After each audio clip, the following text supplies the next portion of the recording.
세 번째 세션으로서 개정 공정거래법에 따른 CP 운영과 대응에 대한 발표를 시작하도록 하겠습니다.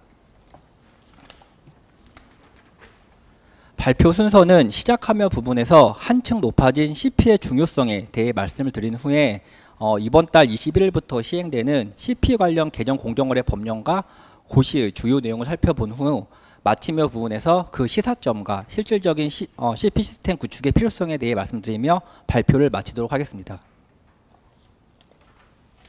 우선 시작하며 부분입니다. 시작하며 부분에서 가장 먼저 말씀드리고 싶은 부분은 바로 한층 높아진 공정거래 분야 CP의 중요성입니다. 오늘날 컴플라이언스 즉 CP는 단순한 법규 준수를 넘어서 기업 경쟁력의 척도가 되고 있습니다. 공정위 역시 CP 활성화를 국정과제 하나로 선정을 하고 CP 법제화 등 제도적 기반 마련을 위해서 적극 노력하고 있으며 CP가 기업 내 작은 공정위로 자리 잡을 수 있도록 적극 지원하겠다고 밝히기도 했습니다. 이처럼 기업의 컴플라이언스 리스크가 현실화되면은 각종 사고의 발생과 그에 수반된 법적 제재, 막대한 규모의 과징금, 재무적 손실, 주가 하락과 대외적 신인도 저하 등 복합적인 문제가 발생하게 됩니다. 특히 거액의 과징금 부과로 발생한 회사의 손해에 대해 대표이사의 회사에 대한 손해배상 책임을 청구한 주주대표 소송에서 대법원이 원고인 소액 주주의 손을 들어주면서 컴플라이언스가 제대로 작동하지 않으면은 최고 경영진이 직접적으로 법적 책임을 질 수 있게 되었습니다. 이러한 판결을 통해서 공정거래 분야 CP의 중요성이 한층 높아지게 되었습니다. 앞서 말씀드린 판결은 기업의 담합행위에 대한 대표이사의 감시 의무 위반을 인정한 첫 대법원 판결로서 회사 업무 전반을 총괄하는 대표이사가 회사의 성격 및 관련 법령 규정에 비추어서 가격 담합 행위의 높은 법적인 위험이 있음에도 불구하고 이와 관련된 내부 통제 시스템을 제대로 구축해서 운영하기 위한 노력을 하지 않았고 이로써 지속적이고 조직적으로 발생한 담합 행위를 인지하지 못했다고 하면은 대표이사로서 회사 업무 전반에 대한 감시 또는 감독 의무를 게으리한 것을 볼 수 있다는 취지입니다. 즉 대표이사 등 경영진이 담합 행위자나 관련 부서로부터 담합 관련 보고를 받지 못했고 담합 사실을 설령 알지 못했다 하더라도 손해배상 책임이 인정될 수 있으며 이러한 책임을 면하기 위해서는 합리적인 정보와 보고 시스템 그리고 내부 통제 시스템을 구축하고 그것이 제대로 작동하도록 배려할 의무가 있다는 점을 입증해야 한다는 것으로서 각 기업들은 더욱 정밀하고 강력한 주법 경영 시스템을 마련해야 할 필요성이 생기게 되었습니다. 이와 관련하여 한기정 공정거래위원장도 2024년 신년사를 통해서 공정거래 CP의 중요성을 강조했습니다. 즉 한기정 공정거래위원장은 그간의 노력이 공적 집행 부분에 초점을 두었다고 하면은 앞으로는 이에 더해서 민간 부분의 자율 준수 및 사적 집행 활성화에도 각별히 신경 써야 할 것이다. 이를 위해서 공정거래 자율 준수 프로그램, 즉 CP의 유인 구조 전반을 재설계해서 공정거래 자율 준수 프로그램의 공정문화 확산을 위한 사회적 인프라로서 자리매김할 수 있도록 해야 한다고 말씀하셨습니다.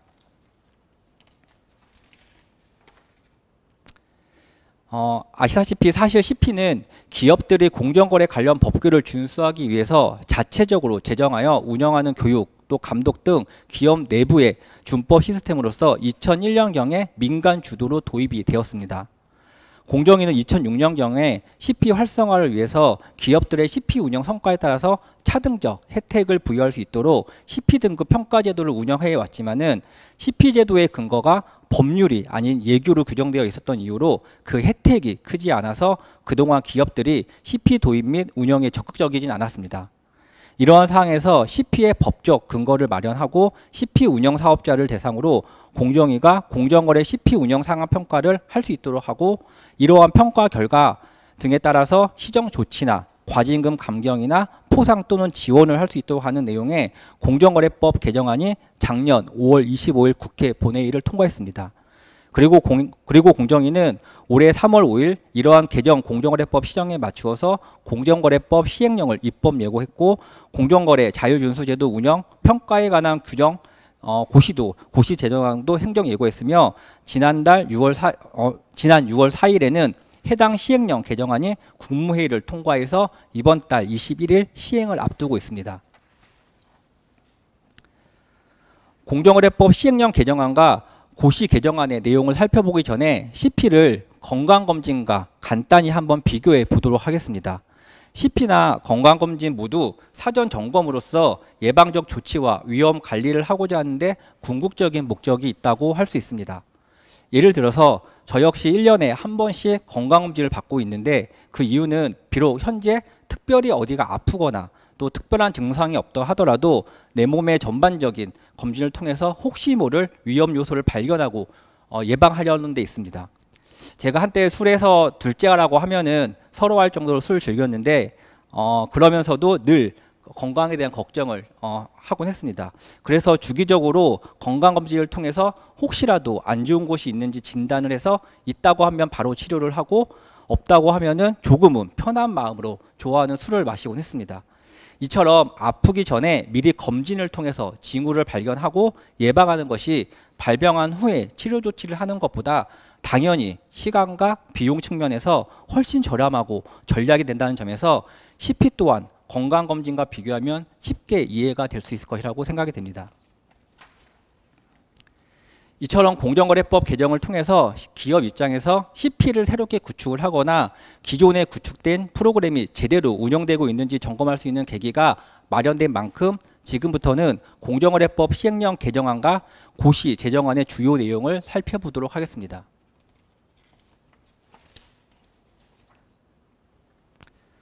이번 공정거래법 시행령 개정안과 고시 제정안의 주요 내용은 크게 4가지입니다. 하나는 공정거래 자율준수 평가 기준 및 절차 등을 마련을 했습니다. 여기서는 평가 신청 자격 요건을 규정을 하고 고시로 정한 평가 기준에 따라 평가하도록 했습니다. 다른 하나는 과징금 감경 등 유인 부여 기준 및 감경률을 규정을 했습니다. 평가 등급 등을 기준으로 최대 20% 이내의 범위에서 과징금을 감경하며 적용 제외 등 세부 사항을 고시로 정했습니다.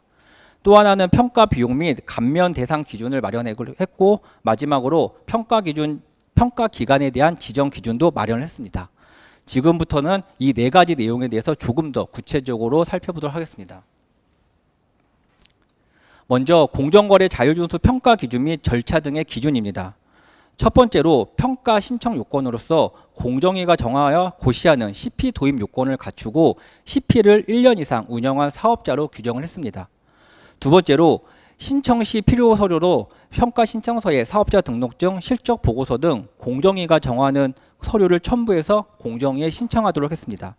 세 번째로서 가장 눈여겨봐야 할 평가 기준으로 CP 도입 요건 충족 여부라든지 CP 운용 상황에 대해서 공정위가 정하여 고시하는 기준에 따라서 평가하도록 했습니다.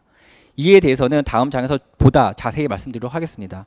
마지막으로 평가 결과 통지로 평가 결과를 사업자에게 통지를 하되 등급 부여가 부적합한 경우에는 그 사유를 명시하여 통지하도록 했습니다.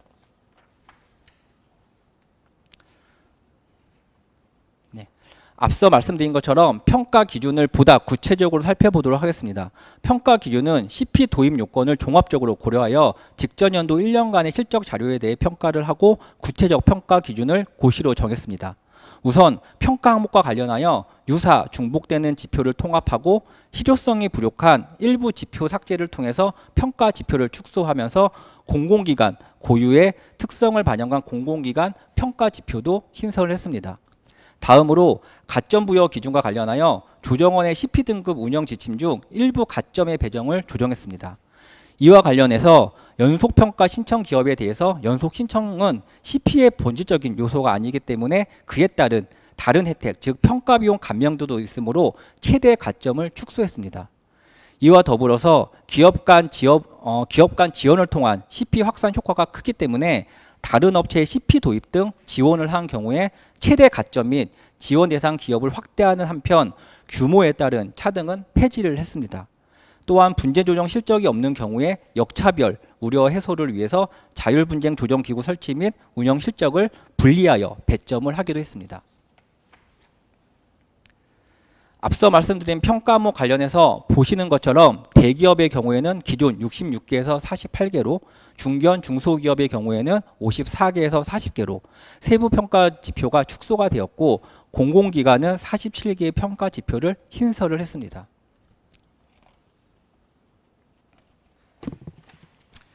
또한 연속평가 신청 가점은 하향 조정을 하고 CP 문화 확산을 위해서 CP를 도입해서 잘 운영하는 기업의 노하우 전수 등이 매우 효과적인 점을 고려해서 다른 업체의 CP 도입을 지원한 경우에 부여하는 가점을 기존의 2점에서 최대 4점으로 확대했습니다.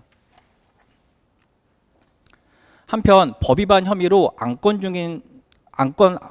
상정 중인 경우에는 등급 부여에 부적절한 사유가 있는 기업에 대해서는 등급 보류 및 미부여가 가능하도록 했습니다. 또한 등급 부여 후에 조정 및 무효 사유도 규정을 했는데, 예를 들어서 유효기간 내에 법 위반으로 조치를 받게 되는 경우에는 제재 1회당 기존 평가 등급을 과징금 1단계, 고발 2단계 하향하도록 하고, 유효기간 내에 조사활동 방해로 처벌받은 경우나 거짓이나 부정한 방법으로 등급을 받은 경우에는 무효로 했습니다. 다음으로 과징금, 감경 등 유인 부여 기준 및 감경률을 살펴보도록 하겠습니다. 먼저 시정조치, 과징금, 감경 기준으로 평가 결과에 따른 등급, 평가받은 기업의 효과적인 CP 운영 여부를 고려하여 감경할 수 있도록 규정을 했습니다. 특히 과징금 감경과 관련해서 기본 감경률과 추가 감경률이 최대 15%와 추가 5%를 구분해서 고시 제정안에 규정되어 있습니다. 추가 감경률에 있어서 기업이 법 위반 행위를 사전에 탐지를 해서 중단한 것을 입증해야 할 의무가 있고, 이를 입증한 경우에 제공받을 수 있다고 규정이 되어 있습니다. 이러한 5%의 추가 감경을 받기 위해서는 기업 스스로가 법 위반 내역과 시정 조치에 대한 입증 자료를 별도로 구비를 해야 하고, 제척기간 만료일까지 상당히 장기간 자료를 보관해야 할 것으로 보입니다. 한편 시정명령 과징금 감경을 적용하지 않은 요건, 즉 적용 제외 요건도 신설이 되었습니다. 즉 CP 담당자가 위반 행위에 개입한 사실이 드러난 경우이거나 위반 행위가 CP 도입 이전에 발생한 경우이거나 경성 카르텔이거나 위반 사업자의 이사 또는 그 이상의 고위 임원이 위반 행위에 직접 관여한 경우에는 시정 조치 또는 과징금 감경 혜택이 적용되지 않습니다.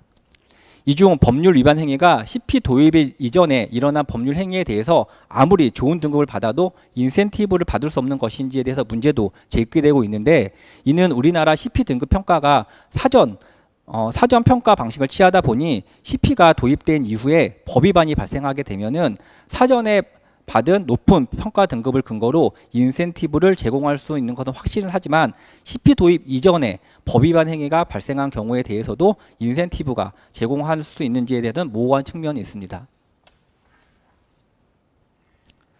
다음은 평가 비용 및 감면 대상 기준입니다.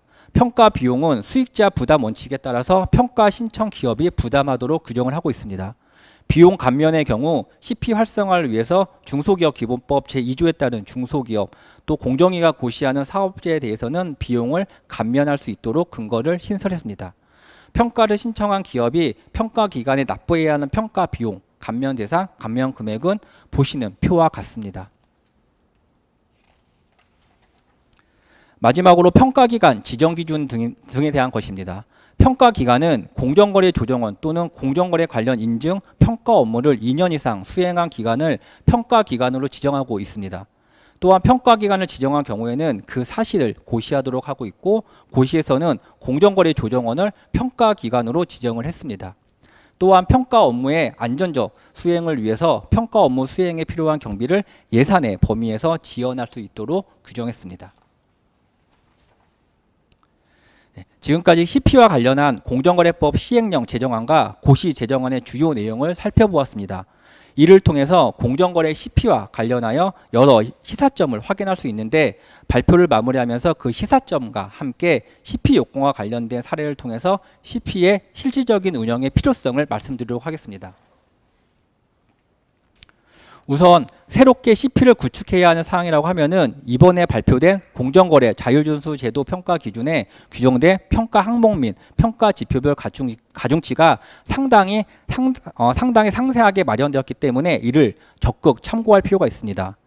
2023년의 경우에 등급평가 신청 28개 기업이 모두 A등급 이상의 평가 등급을 획득했고 개별 기업이 어떠한 지표에서 높은 점수를 획득하였는지의 자료도 공개되었기 때문에 이러한 참고 자료도 적극 활용할 필요가 있습니다. 다음으로 무엇보다도 중요한 것은 최고 경영자, 즉 CEO의 공정거래 CP에 대한 관심과 의지입니다.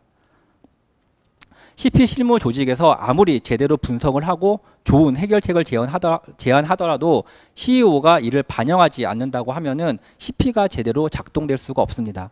또한 기업의 규모가 크고 사업장이 전국 각지에 산지되어 있을 경우에 공정거래 관련된 문제가 기업 본사보다는 일선 현장에서 발생할 가능성이 큰 만큼 이러한 CEO의 의지가 개별 현장까지 두루 퍼질 수 있도록 CP 관리가 필요합니다.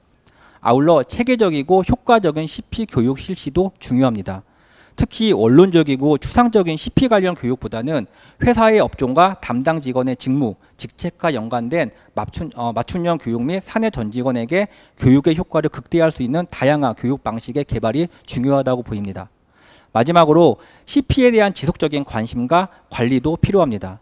예를 들어서 CP 도입 시에는 많은 예산을 투입하고 깊은 관심을 보이다가 실제로는 CP 운영 여부는 제대로 관리하는 상황이 발생하지 않도록 유의할 필요가 있습니다. 특히 CP에 대한 관심이 있는 CEO나 임원이 교체되는 등 회사의 다양한 사항이 발생했을 때 후임자가 누구인지에 따라서 CP에 대한 관심이 줄어들지 않도록 하는 체계적인 관리 방안 마련이 필요하다고 하겠습니다. 이처럼 종합적이고 선순환적인 CP 시스템 구축하기 위해서는 4가지를 알아두실 필요가 있다고 보입니다. 하나는 내부 규정 정비의 보완입니다. 예를 들어서 기존 사내 지침이라든지 계약서들을 검토하고 직원 인터뷰 등을 통해서 종합적인 리스크를 분석할 필요가 있습니다. 이와 더불어서 최신 규제 동향과 회사 실무에 부합하는 기존 규정과 지침을 정비하고 수정하는 작업도 필요합니다. 다른 하나는 임직원용 가이드라인과 교육자료 작성입니다. 무엇보다도 현실적이고 실무적인 행동 지침으로서의 가이드라인 작성이 필요하다고 보입니다. 또한 상시적인 모니터링 시스템 도입도 필요합니다. 적절한 모니터링 범위를 확정을 하고 가능한 한 제보가 아닌 시스템적인 적발이라든지 리스크 사전 예방 조사 기법과 지식의 데이터베이스를 구축할 필요가 있습니다. 마지막으로 정기적인 현황 점검 실시입니다. 구체적인 사례가 발생한 경우는 물론 일정 주기별로 디지털 포렌식 리뷰를 통해서 의심 자료를 광범위하게 검토하여 컴플라이언스 준수 의지를 표명할 필요가 있습니다. 네. CP 도입 운영과 관련해서 국내에서 다양한 사례들이 있었습니다. 지금 보시는 바와 같이 CP의 실질적 작동 여부에 대한 판단 사례가 있었고 다음과 같이 CP 도입을 이유로 형사 책임을 부정된 사례도 있습니다. 따라서 이러한 사례들을 참고하시고 결국은 이러한 일련의 판결들은 CP를 도입 운영할 경우에 책임 감면 사유로 작용할 수 있고 특히 해당 기업이 실질적으로 CP를 운영할 경우에 상당한 혜택을 받을 수 있다는 걸 시사한다고 할 수 있습니다. 마지막으로 결론입니다. 과징금 상한이 2배로 확장이 되면서 공정거래법상 위반 상황이 발생할 경우에 과징금 감경 등 제재 조치 수준을 완화시키기 위한 방안 마련에 대한 중요성이 커졌습니다.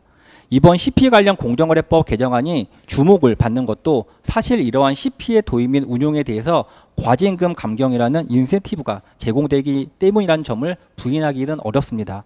하지만 이러한 인센티브가 CP에 대한 관심을 가지게 되는 유인이 될 수는 있지만은 그것이 공정거래 CP 도입 및 운영의 궁극적인 목적이나 목표가 되어서는 안 될 것입니다. 예를 들어서 공정에서 가장 사건이 많고 제재가 무겁다고 볼 수 있는 담합에 대해서는 공정거래 CP를 도입 운영하더라도 과징금 혜택이 배제가 되고 있는데 그렇다고 해서 공정거래 CP에서 담합과 관련된 내용을 제외해서는 안 될 것입니다.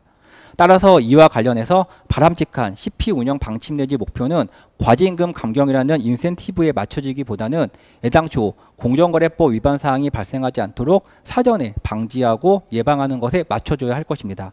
나아가서 이러한 성공적인 성공적인 공정거래 CP 운영을 바탕으로 공정거래 이외의 분야에서도 체계적인 CP를 도입 운영함으로써 전체적인 컴플라이언스 문화를 확산, 정착하는 것이 필요해 보입니다.